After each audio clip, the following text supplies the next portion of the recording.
I'm 680 News Senior Business Editor Mike Eppel.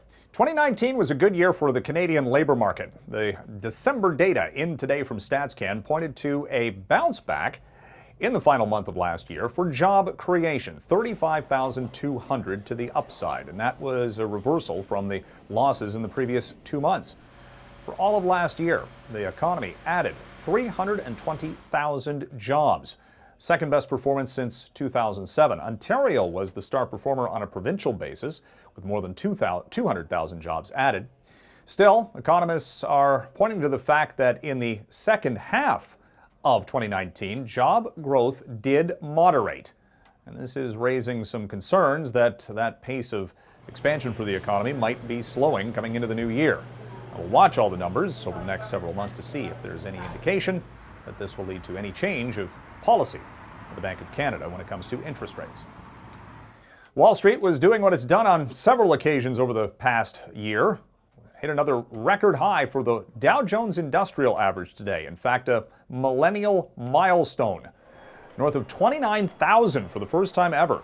The Dow has gone up by better than 1,000 points in less than 2 months, and it has now tripled over the past 10 years. Once again, one of the star performers stateside today was Apple, which was at a record high early on, north of $311 per share.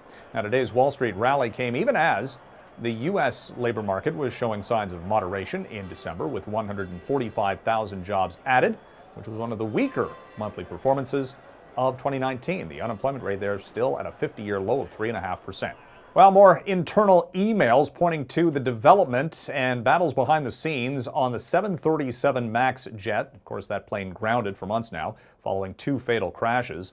Documents released by the Federal Aviation Administration pointing to comments from some pilots within Boeing saying that the MAX was developed by clowns and supervised by monkeys. There's a lot of questions about how Boeing was trying to save money by not pushing for mandatory flight simulator training on the MAX in the development phase. Of course, it has since been learned that the pilots were not briefed about changes to the software system that likely led to 2 fatal crashes.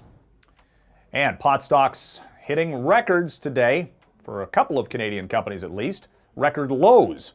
Aurora Cannabis out of Edmonton hit with a number of downgrades, the share price tumbling to below $2.25 on worries that the company has amassed too much debt and it might be looking at weaker sales overseas and might have to do some asset write-downs. Tilray out of BC also seeing its share price fall to an all-time record low today at just above $15 per share US. Meantime, Canopy Growth, which is the largest performer or largest company in the cannabis industry, getting some upgrades as sort of a best-in-class performer, and share price on the rise in today's trade.